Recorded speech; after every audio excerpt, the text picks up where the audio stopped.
Welcome back. So if you're just joining us, this is our special coverage of the year 2017 in retrospect. We've been talking about the economy, having a very detailed conversation about what the economy was like in the year 2017. Indeed. And you were to respond to us, Mr. Additional. Yes.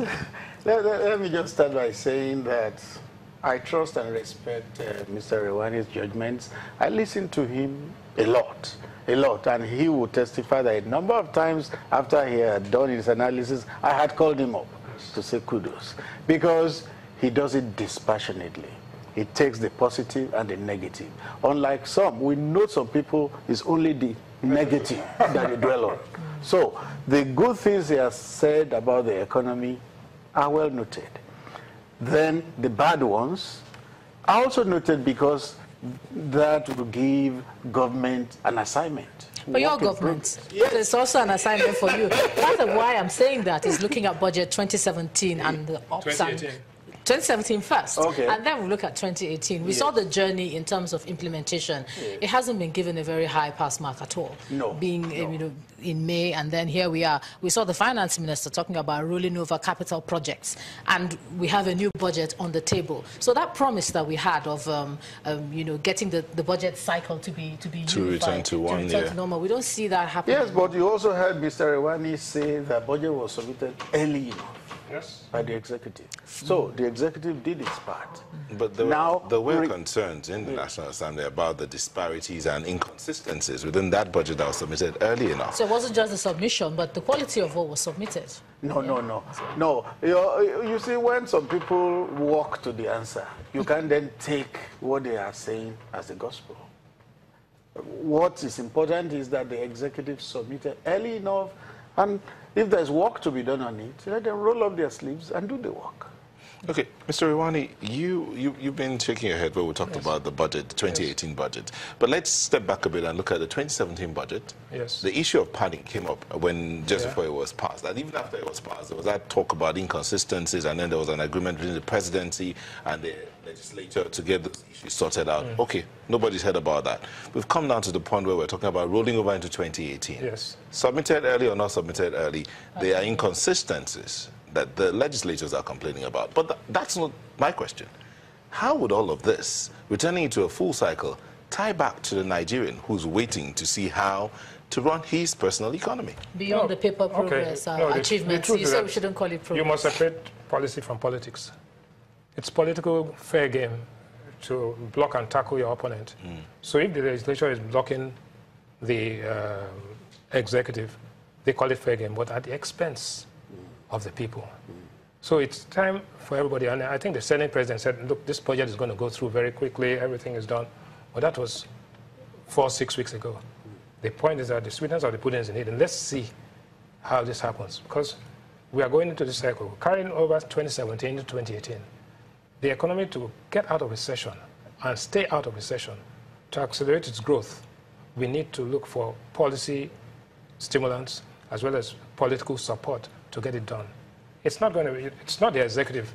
The budget has 5 major instruments. It's an estimate of expenditure, estimate of revenue. It identifies the deficit level, the way the deficit is funded, and then more important, as a tool of economic management. Those are the things that need to be done. In the end, what we want to see is that there's growth in the economy, jobs are created, and people feel the impact. The impact is not being felt, and the people are suffering because of this political jigsaw that is being played. I'm expecting that as we go into into January, the legislature and the executive are going to come together to resolve this issue so that we can have a carryover of 2017 and the 2018 budget, and then that will give a boost. So we cannot be sitting down here and Ghana is growing at 9.3% and we are growing at 1.4%. We should be ashamed of ourselves. Okay, Mr. Additional, let me come to you quickly. Yes, we did have a better ranking on the global ease of doing business. I mean, that was one of the positives, lest we be accused of it. Look at the negative. So yes, that was positive. That's but in terms of consumer spending, very low. Foreign investment, not great, not the best. You're in government and all, and and that is where it hurts people. People have less money to spend than they've ever had in quite a while. So what are you going to be doing from your own side to encourage people to show that it's not just paper progress, but the progress will actually reach them? Well, it will take a while. Mr. Rewani said that before Nigeria went into recession, it had been primed. Nigeria had been primed for recession like 3 years earlier. So it's going to also take a while to take Nigeria completely out of the effects of recession. And it's a cycle that we must necessarily go through. Thank you. Okay, let's... okay. But I'll allow you. Carry on. I'm trying to ensure that we stay on the positives. Yes. Okay. It is difficult. It's quite difficult. Okay, but let's look at this. I like to usually I'll say the man on the street who's going to have to buy his bread.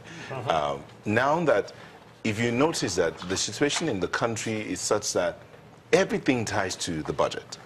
If the budget is not implemented, they'll tell you that. And all of this comes down to this part of the month where we had the fuel crisis, and it also affected transportation costs for those that needed to travel. Even foodstuff was also affected. Now, what's the plan to ensure that we don't get to that kind of situation again, from the angle of the president? Yes. Maybe I should ask this: are our heads going to roll? Oh, just wait for the president's broadcast tomorrow. I shouldn't second guess the president. I know what he's going to say. He's going to talk about that, and he's going to tell Nigerians what will happen. So let's wait for 7 a.m. tomorrow, and you'll hear the president talk about that crisis and what will be done to those who are behind it. Now, but then going forward, we should realize that we don't have all the variables under control. All the variables that will lead to seamless supply of fuel.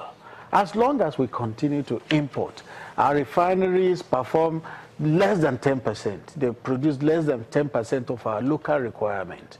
Then, once in a while, there may be glitches. There may be glitches. This last one, you had sabotage coming in. But then, as long as we still import almost wholesale, things may go wrong. For instance, it is said that when Europe and America and other parts of the world are in severe winter, it affects the movement of ships. And ships are bringing fuel here. If you expect ships to berth by the middle of the month, because of weather condition, they may be 2-3 weeks late. It can affect supply of products locally. So we are not in complete control of all the variables. But when we begin to produce locally, for instance, when the Dangote refinery comes on stream, it's going to be a tremendous leap forward. And if our own refineries are fixed and the percentage they are able to refine goes up, then we are almost there. One of the reasons